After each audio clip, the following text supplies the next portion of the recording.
Thank you for joining us. I hope you enjoyed lunch. Today we have a presentation called Cost Modeling a Contractor Perspective to Design Cost Validation. And with us is Taimoor Khan, VP Preconstruction, Satterfield and Pontykes, and Andy Leek, Head of Product with Contractor. So thank you guys. Looking forward to it. Do we start or do we wait for somebody? Like, what, we start at 1:30? I think we're just going. Okay, well. Are we starting too early, or do we want to get going? All right. Okay, well, thanks for introducing us. I just wanted to kind of make a little bit of a correction. I know that a lot of people, they call it Pontykes, but it's Pontykes, and I did not know either till I actually somebody told me that's how it's pronounced. It's a Greek name. That's our owner's George Pontykes, so that's how it's Satterfield and Pontykes came in. So I work for a general contractor, construction manager out of Houston, and we have multiple offices in Texas, in Dallas, San Antonio, and one small office in Austin as well. And this year we are targeting to do about close to $1.5 billion volume. And I joined Satterfield and Pontykes about 3.5 years ago, moved from Michigan to Texas, moved from extreme cold to extreme heat. And it's not too bad so far. I'm still alive. So in the 3 years, I have seen significant growth. When I started with the company, they were doing about 500 to 600 million a year volume, and now they're targeting to do about 1.5 billion. That's a significant growth, and a lot of these opportunities that popped up in our world was basically where we tapped into new markets. And a lot of times, because we are more specialized in K-12, but we want to grow into other markets as well, like hospitality, healthcare, and commercial side of the things. And one thing that I noticed was the growth that happened was we had clients that were trying to start new projects. And of course, whenever you start or think about a new project, the first thing that you want to know is how much it's going to cost. And that's pretty common practice. And they reach out to general contractor or construction manager to get the feel for how much it's going to cost. And all they have is maybe just couple pieces of information, how many square feet of the building, or if it depending on what type of client you're talking about. If it's a hotel or it's a developer, he's talking more in terms of keys. If it's a multifamily, how many units? So you would know that different clients have different ways of asking for that information, and all that we get is that I want to build that many keys or this many square feet. And that's how much it's going to cost. And somehow they usually tell you that I need that information within a matter of maybe a couple hours or maybe today. How about that? And it's a $50, $60 million project. And they put you under that pressure. And they tell you, don't worry about it, just give me a high level. I'm not going to hold you to that, but technically they do. And there's a lot of pressure. So you want to win the work, so you don't want to be too conservative. But at the same time, you don't want to be going too aggressive either, that you cannot really build it for it. So you try to figure out a middle ground, and you try to give them range. Now, usually human psychology, most of the time we get attracted to a low number. And usually when they come to us, of course, they reach out to a couple other general contractors as well, that they get another idea of how much it's going to cost. And whoever tells them a low number, that's what usually gets them attracted. And that's where you basically put yourself in a trap as a client, that you don't know what you're getting for that price. And we are under the pressure that now we may get the project, but if it goes wrong, then we may have a problem with diminishing the trust. And in our business, the purpose of business is winning and retaining business. And the only way that you can do is by building the trust. So that's why that information that we provide at the concept level is so important. And we make sure that we do our best to provide that information. And usually that concept level information that we were talking about is just, we talked about all these things that requires all that trust and transparency, and you kind of basically look into your historical information and look for some of the project that you have built something like this before, and then do your best judgment to escalate those projects in today's date and location as well. So next slide. So again, winning the work is easy, but keeping the trust is so important in this whole business scenario. So that's why you need to make sure that the information that you provide sticks, and you are able to manage that information throughout the design process as well. You go to the next one. You can talk about that one, and then I will go back to the cost modeling. All right. So good afternoon. I know it's standing room only, so I hope everybody was able to find a good spot. My name is Andy Leek. I am with Concentric. We are a SaaS platform for pre-construction. Taimoor and I have been working together. Well, we've been in the industry together for a while, but as a customer, they've been a really great partner of ours. So we thought we'd share a little bit about how we've been working together around pre-construction, and in particular, some of the early stage work around conceptual aspects of projects. And so one of the things we talk a lot about in terms of what we're building is, I came from the industry. I spent about 30 years in the AEC space, managing all kinds of technology, and had a heavy hand in a lot of tools used for early stage pre-construction work, both estimating, planning, and all the fun stuff with BIM and VDC, and a whole lot of tech that really has evolved and matured over the last couple of decades. And so as you use and try to implement a lot of technology, one of the key components of the success there is going to be the experience. What is the experience of the customer using the software? What's the experience of the client that's using that or experiencing that technology? So we put a whole lot of emphasis on not just creating great tech, but creating a really amazing experience. And so kind of a sidebar to this conversation was, I get the opportunity to meet with a lot of folks and go to a lot of different conferences. And so this example came up a little while ago about not just having a delightful experience, but understanding the value of technology. And so whether technology is hardware or software, it really ultimately comes down to the perceived value that you're going to get out of it. And so the example that has kind of come up is, you start thinking about Legos, kind of fundamental building block. Most young architects and builders grew up playing with Legos, or if you're as old school as me, like the Lincoln blocks. I mean, like, we get old school here. But the concept around Legos is actually a pretty dynamic thought concept. I grew up in a time where you would get the big yellow box on the left, and it was relatively inexpensive. Now by today's prices, that's on Amazon, $31.99, right? And that's a fun box to play in. You get all kinds of different colors and pieces. They're all different shapes and sizes, and you can let your imagination run wild. The downside to that box is that your confidence level is only going to be as high as your ability to create, and you may or may not get the results that you really intended.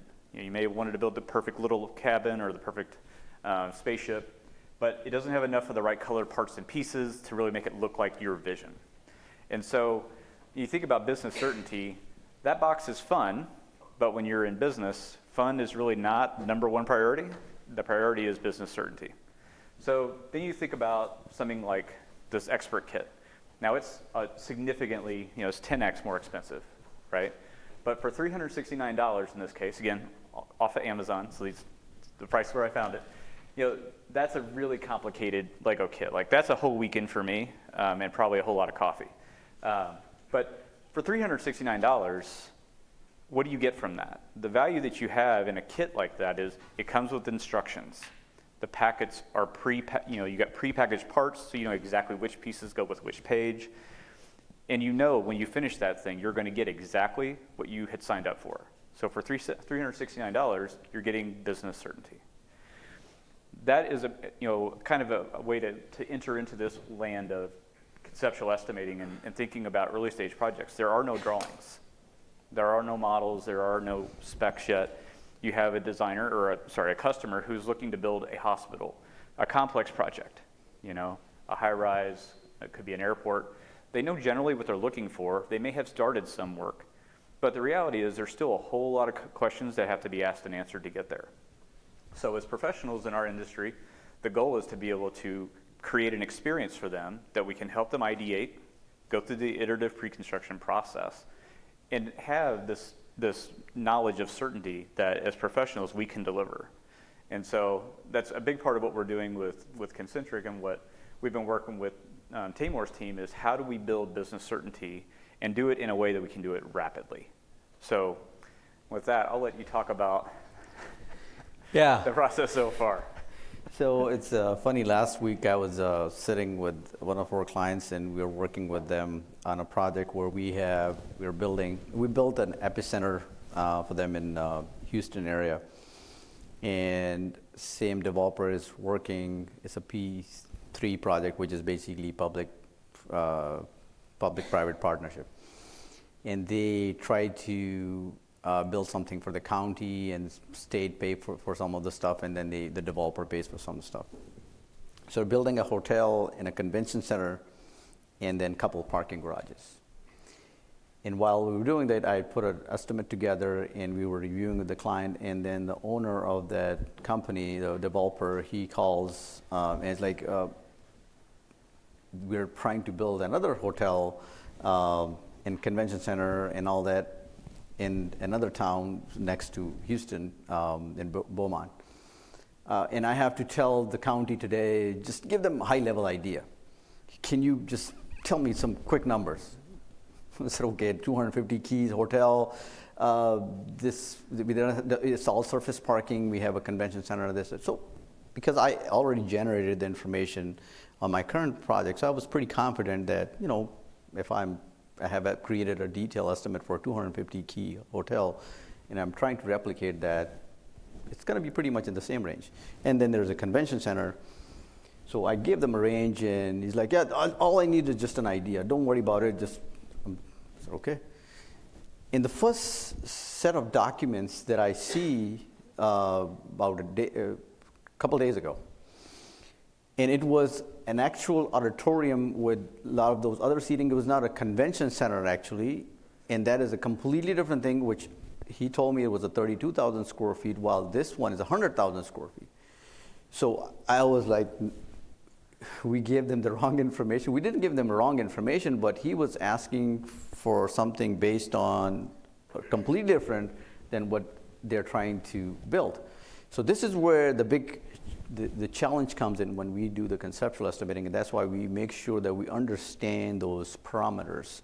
What are we building? What is the size? And we gauge those things differently. I've been working in conceptual estimating for over now almost 10 plus years, so that's my day-to-day job. Everything that comes in my way is usually, there's no drawings, no information. So all I try to do is ask questions and make sure that I narrow down that range, because if somebody asks me, I want to build a hospital, it can range from maybe 500 to all the way up to 800, 900 square foot, depending on what goes along with the hospital.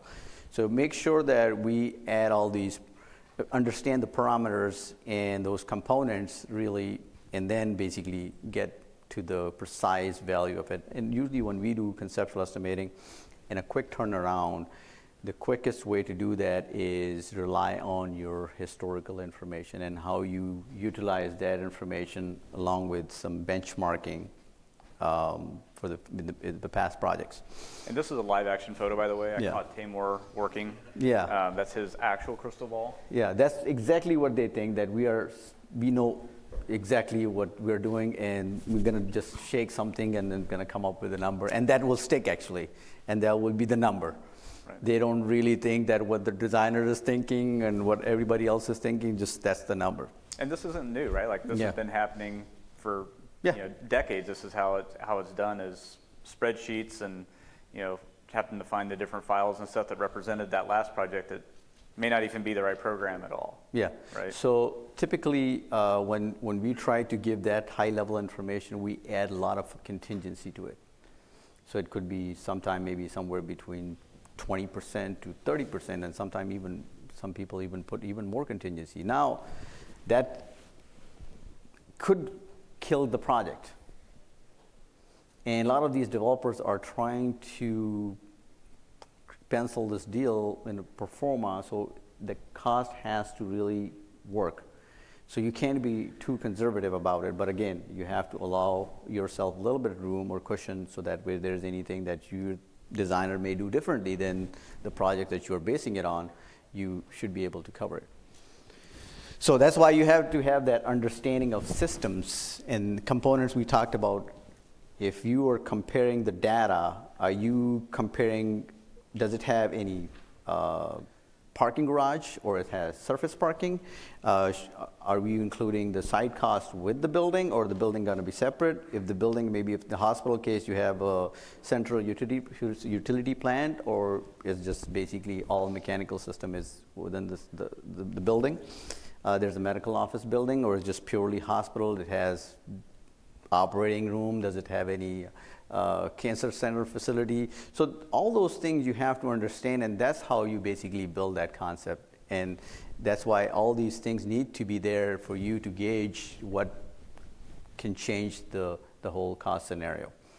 Just like when we estimate the school projects, we need to know if there's a kitchen, there's a gymnasium, there's this thing or this. All these things add cost to it. So you need to understand how these different components matter. I think we can go to the next slide. Now he can talk about a little bit more of the transition of the evolution of the conceptual or parametric estimating over the years. Yeah, so what we wanted to do was put together a vision test early or late in the afternoon, right after lunch. So this is always healthy.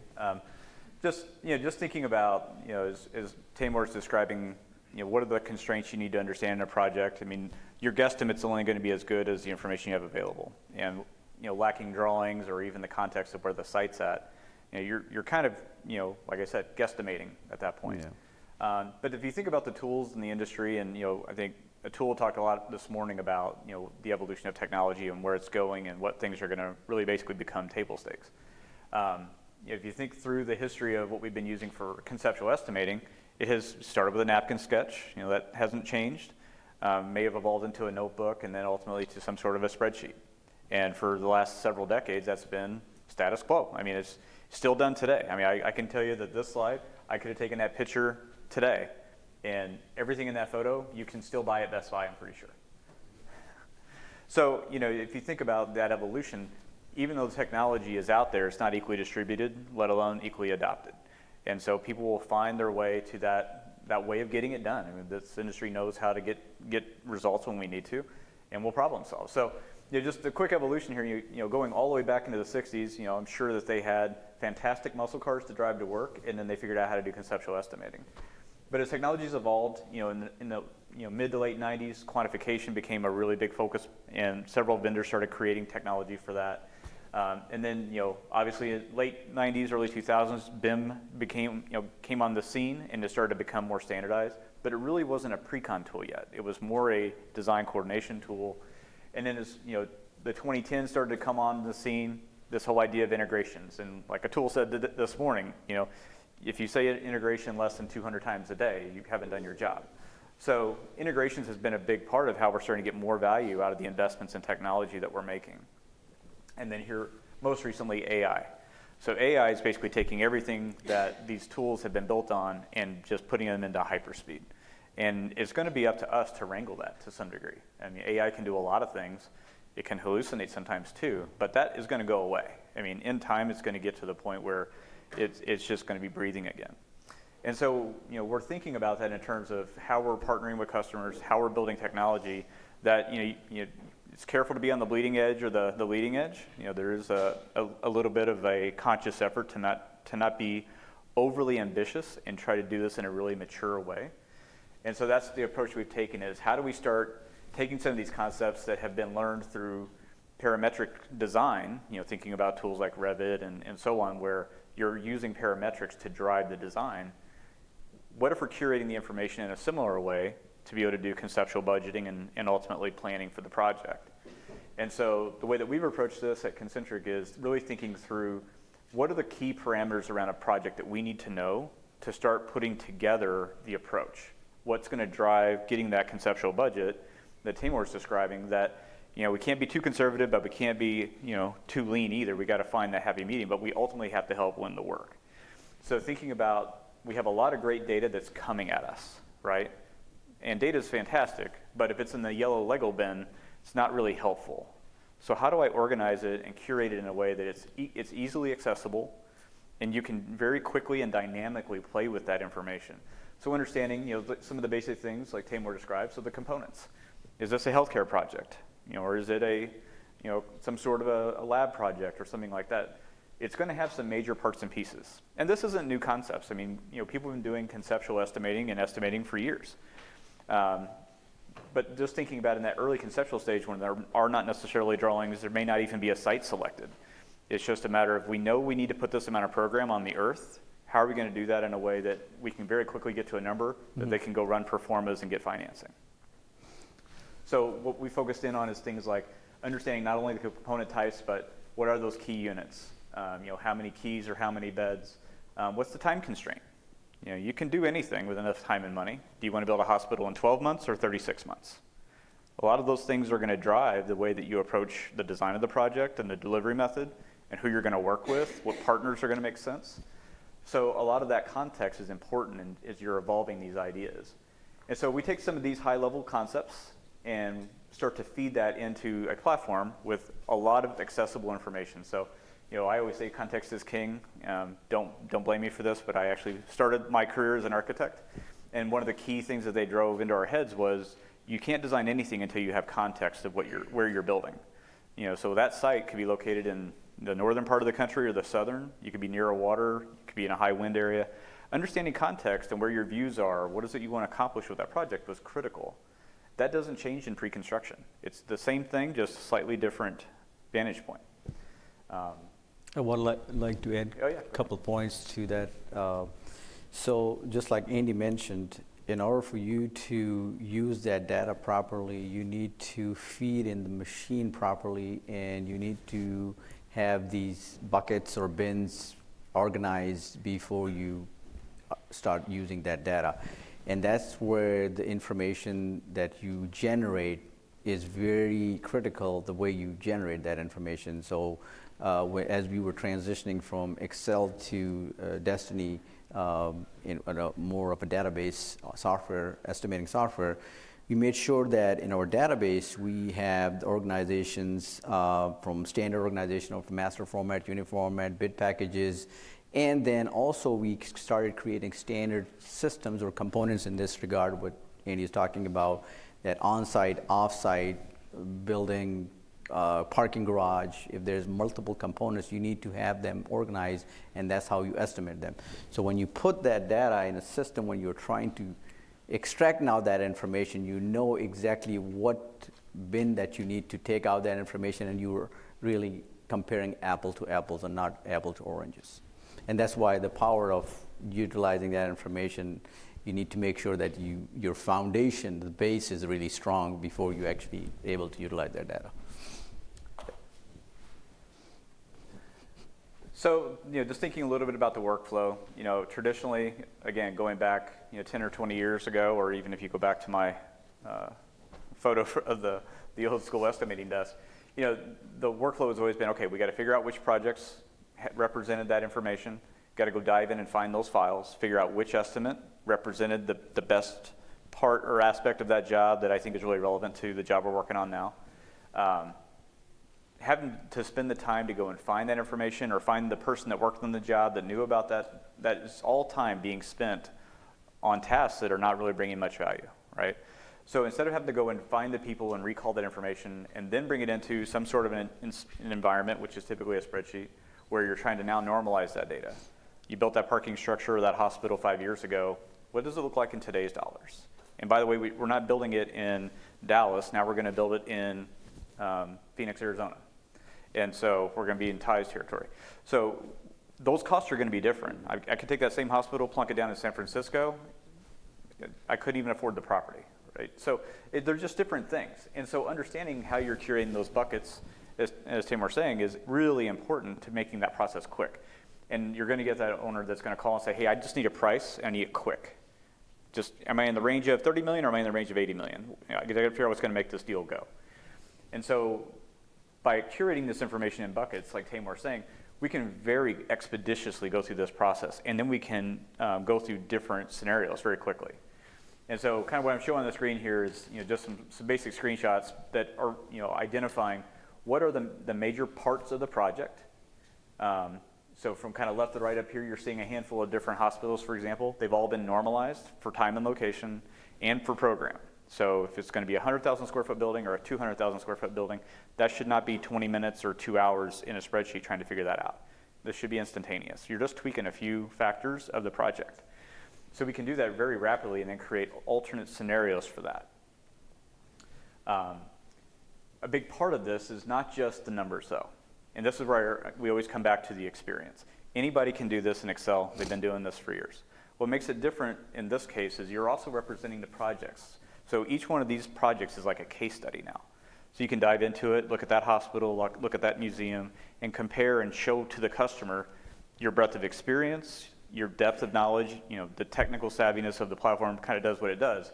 But being able to showcase your experience as that building professional and show, what a great hospital project that you did, and it was in, this location or this design style or this product material mix, all those kinds of things that are going to weigh into what is ultimately the program that you want to put in place. So just kind of a couple images to kind of run through here. So this first image is a screenshot showing what is the basic projects we want to use to benchmark, and let's just focus in on the direct cost for that job and get them normalized to today. And so over on the left, this is our concept that we're working on. We've identified the program. So we've got a parking structure and a hospital and a handful of other things.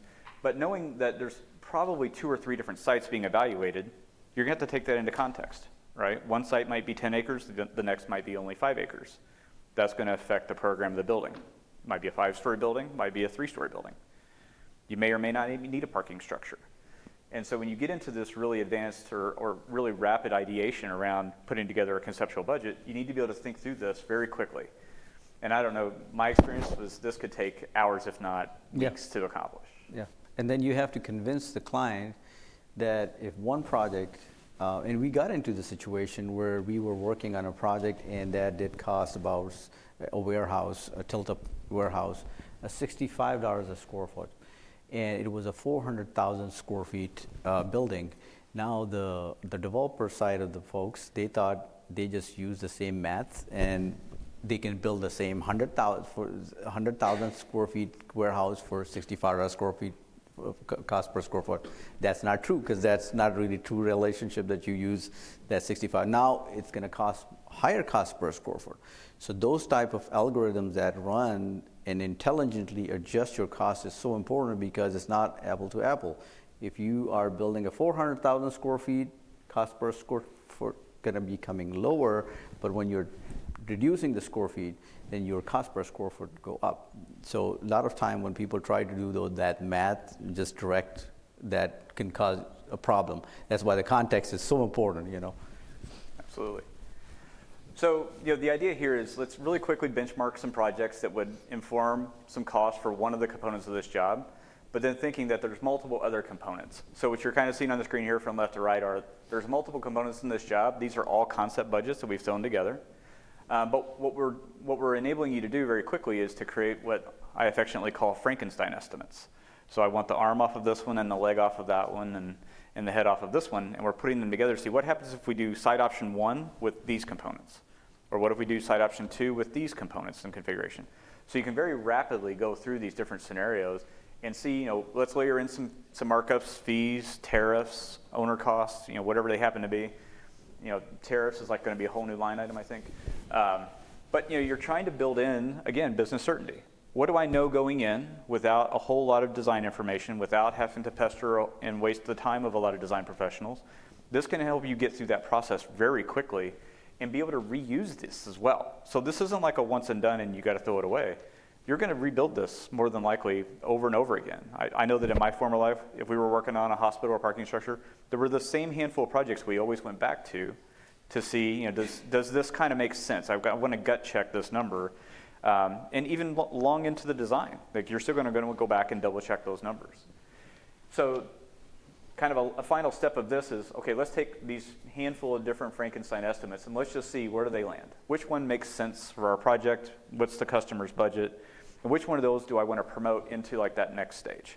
where now I really want to start to understand what's my real project going to look like. So what this enables us to do is, again, we can play with fees, we can play with escalation, we can forecast construction start dates and see what that's going to do to our budget. And then in a single click, we can take all that information and start a real project. And that's where the power of a platform allows you to now take all these ideas around conceptual work and lead that into a workflow that's going to manage you through the rest of the project lifecycle. And so what we've done here is we're enabling you to take conceptual data and build a project from a starting point. And then as you wrap up other projects, you're able to round trip those actual values and bring them back in. And again, being able to renormalize those for the next cycle of projects that you're working on. The other aspect that we're doing is enabling you to create what we call intersections. And so what you've seen so far on the screen was a bunch of conceptual budgets we put together. These are a couple of screenshots that are showing the ability to start doing early work in terms of doing target value design. So you put together a conceptual budget. It seems in the neighborhood of the project and the pro forma that you need to be able to support. Now let's start building out targets. Let's get the design team engaged. Let them be a part of understanding where the project sits at from a budget perspective and how we can really start to design around that. Again, you can do anything with enough time and money, but when you start setting constraints, you're going to have to start making some decisions. Some of them are easier, some of them are harder. But then that's where that allows us to lead into value optioneering. Start thinking what is going to drive value into that project, or if we get later stage and we've got to make some cuts, what ideas do we have to do that? And again, let's create ideas that we can reuse from a central library. So we're not having to go back and think about who worked in the last job, what do they do to meet the budget? How can we reuse information and start to socialize that within our company so we're not losing that knowledge as a company?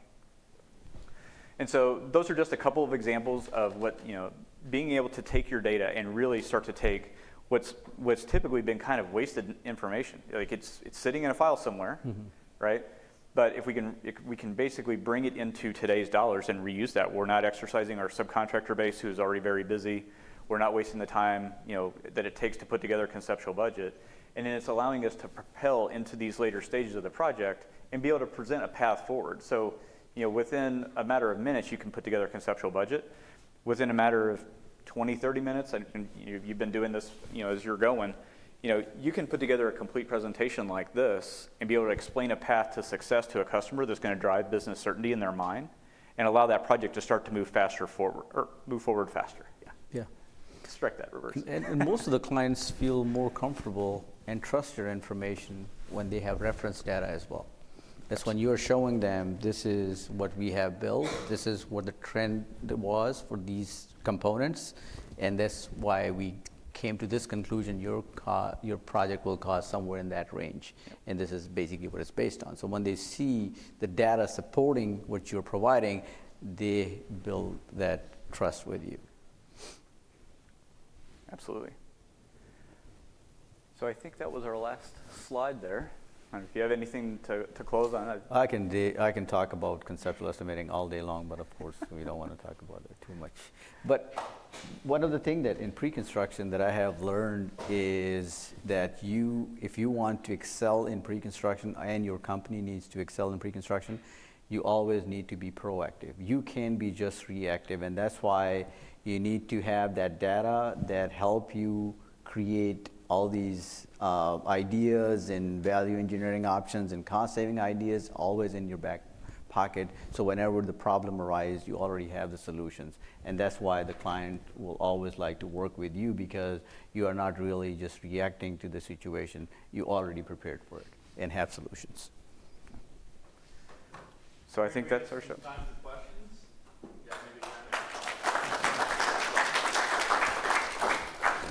Yeah, we have about 15 minutes for questions.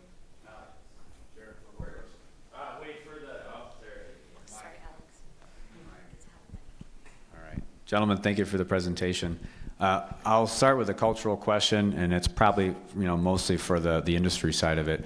What were some of the biggest or toughest conversations that you had to have with leadership about taking the leap to going more towards this approach and using more of a modern tool like Concentric?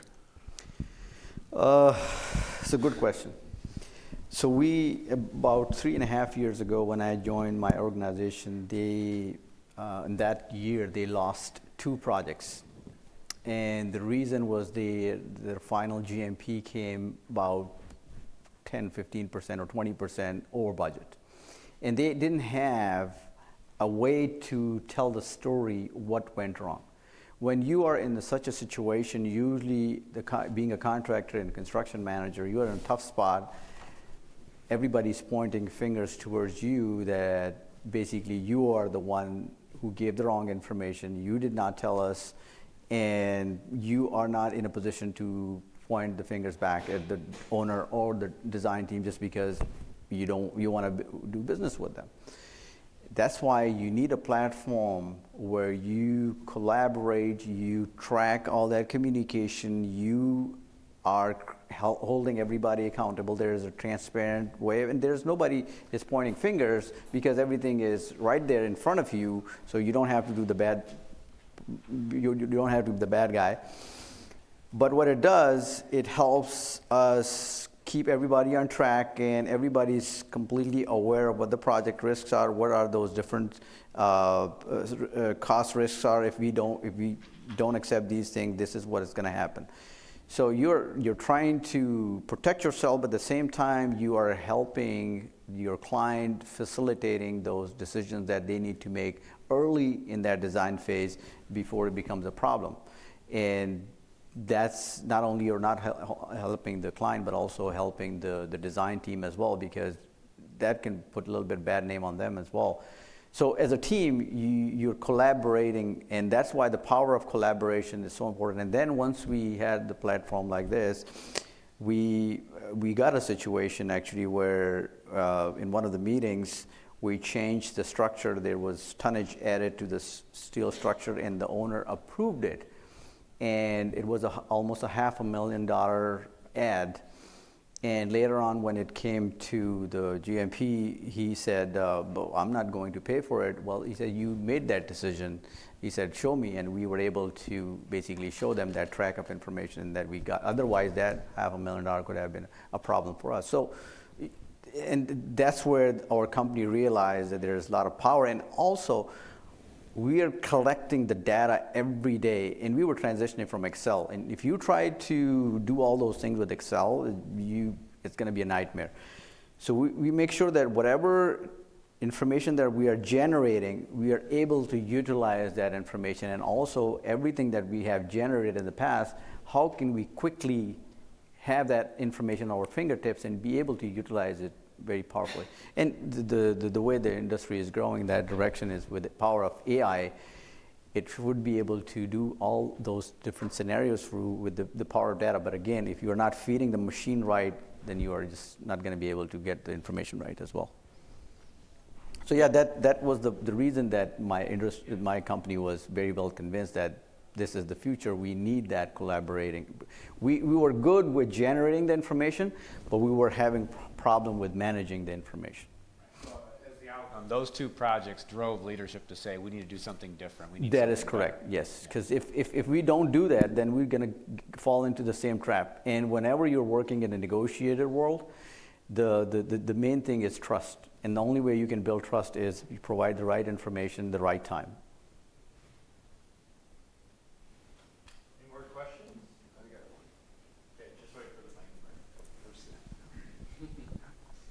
It's not going to be a hard one. Don't you look like you're nervous. No, I'm just curious. Do you have to bring your own historical context and data to this tool, or does it, number one, so two-part question. Number one, is there embedded like just general construction data, industry-wide construction data available? Number two, what are you using to get the rates and costs that you're projecting financial outcome for? Right, so the data is, as with Taimoor's group, it's their own internal data. So it's their cost data that they're bringing in, but it's not just a single estimate. Think about the process of pre-construction is, again, very iterative. So for every major milestone of drawings that they receive, so they go from 50% DDs all the way into, DDs all the way into CDs, each one of those is going to get a gut check on the estimate. And so each one of those gets curated in here so we can track and trend those cost differences. But then the other aspect of your question is, from an index perspective. So we have the ability to have your own custom index. We have some folks that like to curate that on their own. We have others that rely on industry standards. So our default is like RLB as a cost index, but we have a lot of other customers that use RS Means and Turner and some of these other really popular ones. We're agnostic to which index they want to use. We just set it up so that they can access it and use it to drive their cost. And when we started our journey with Concentric, actually, we had a lot of our legacy data that basically we were able to seamlessly transfer into Concentric. And right now, we're working in Destiny Estimator, where our line items, the estimate has all these codes for master format, uniformat, bid packages, and as we drop it in the Concentric, it picks up everything. So we can look at the data in every way that we want to and at the detail level. So it's fairly simple. One of the things, the adoption of technology is the simplicity. If it's not simple, then that's technology is not going to work for you. So the simplicity is the key in this regard.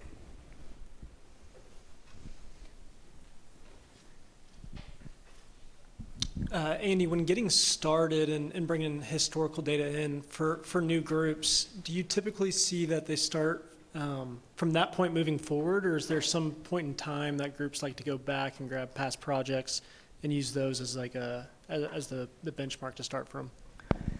Really, it's a blend of both. We have some folks that have a tremendous amount of historical data. They want to bring that in immediately and start using that. We have others that just want to start on active projects and start moving forward, and active projects inevitably become historical projects. So it's really a blend of both, and a project doesn't have to be statused into a historical or a legacy state. Any data that you have is going to be good data. The more recent it's coming from your subbase, so the more accurate it's likely to be. But again, this is an art form in and of itself, and so the data is only as good as the person providing it to you and your ability to interpret that data against the scope.